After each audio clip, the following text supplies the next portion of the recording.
이번에는 이제 정보 습득 영역 점검에 대해서 한번 해보도록 하겠습니다. 누르시고 간단 검사로 들어갑니다. 그러면 13개의 항목을 준비를 해놨습니다. 자, 드라마나 다큐멘터리 예능 프로그램 같은데 협찬 광고를 하는 걸 우리는 PPL 광고라고 하죠. 이런 광고를 진행한 적이 있으면 2점, 한 번도 없으면 1점, 3번 이상이면 3점, 5번 이상이면 4점, 10회 이상이면 5점. 이건 완전히 이제 자주 이용하는 거겠죠. 그래서 뭐 별로 많이 하지 않는다 그러면 1점으로 가면 되겠죠.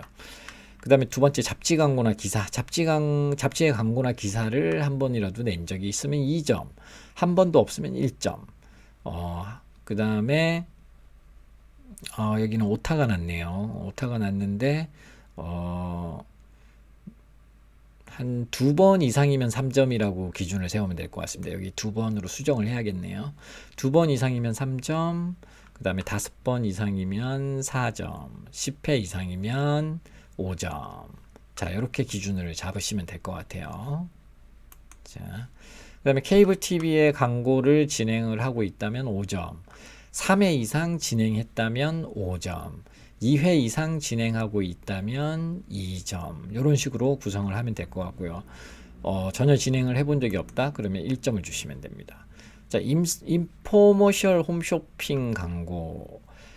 이 인포머셜 홈쇼핑 광고는요, 여러분들 어떤 거냐면, 여러분들 IPTV나 케이블 TV 같은 걸 보시다 보면 중간중간에 뭐 보험 광고라든지 어떤 좋은 제품 같은 거를 막 선전하면서 뭐 39,000원 얼마 이러면서 굉장히 긴 광고를 막 이런 거 실험도 해가면서 하는 이런 광고를 보신 적이 있으실 겁니다.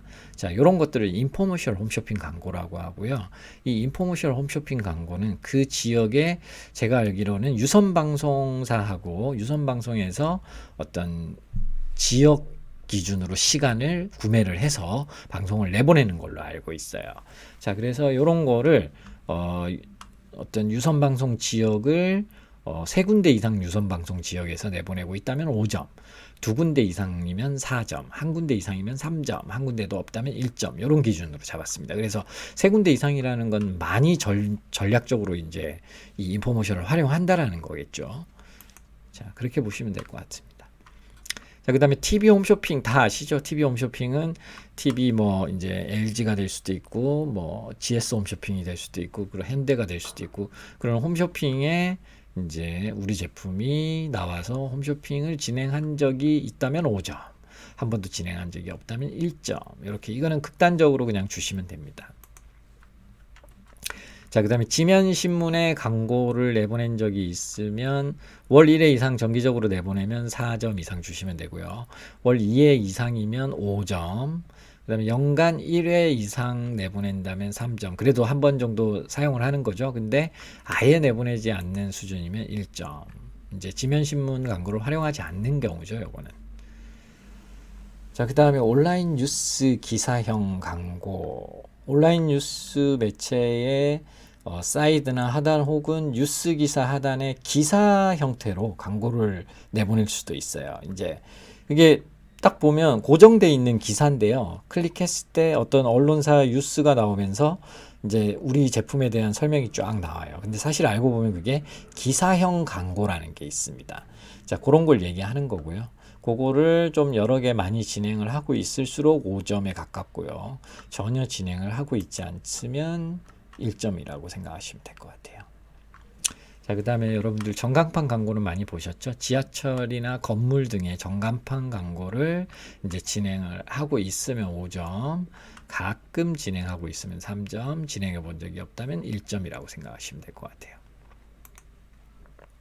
자, 전단지 광고도 정보 습득의 영역에 해당합니다. 전단지 광고는 잘 하고 있다면 3점이고 그 다음에 아주 잘하고 있다면 5점이 되겠죠.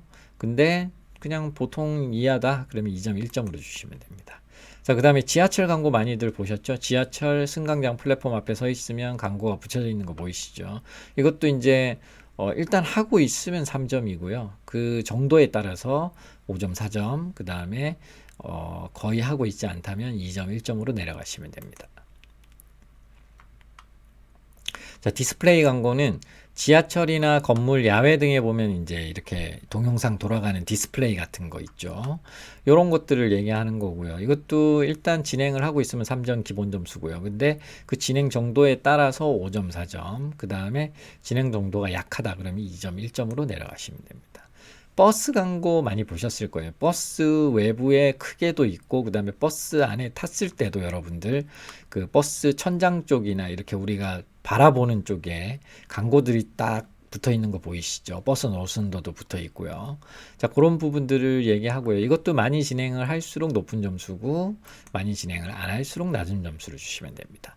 자, 그러면 요즘에 젊은 분들 영화관 가서 영화 시작하기 전에 꼭 영화관 광고 같은 거 많이 볼 수밖에 없습니다. 보통 영화가 한 10분 정도 늦게 시작하잖아요. 그 동안에 우리는 이제 광고를 볼 수밖에 없는데요. 이 광고를 잘 진행을 많이 하고 있다면 5점으로 주시면 되는 거고, 전혀 진행을 하고 있지 않다면 1점을 주시면 되고요. 그 진행 정도의 수준에 따라서 이제 이것도 점수를 나누면 되겠죠.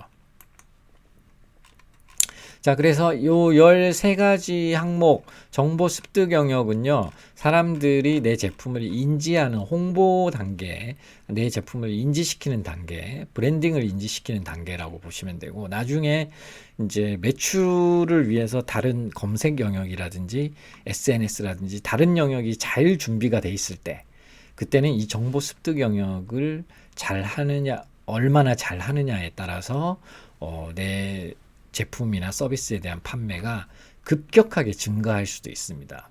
어떤 때는 이제 판매가 폭증하는 경우도 있어요. 이 정보 습득 영역이 다른 영역이 준비가 잘 돼 있어서 이 정보 습득 영역이 잘 시장에 먹혔을 때, 그럴 때는 굉장한 효과를 낼 수 있는 부분이라고 생각을 하시고요.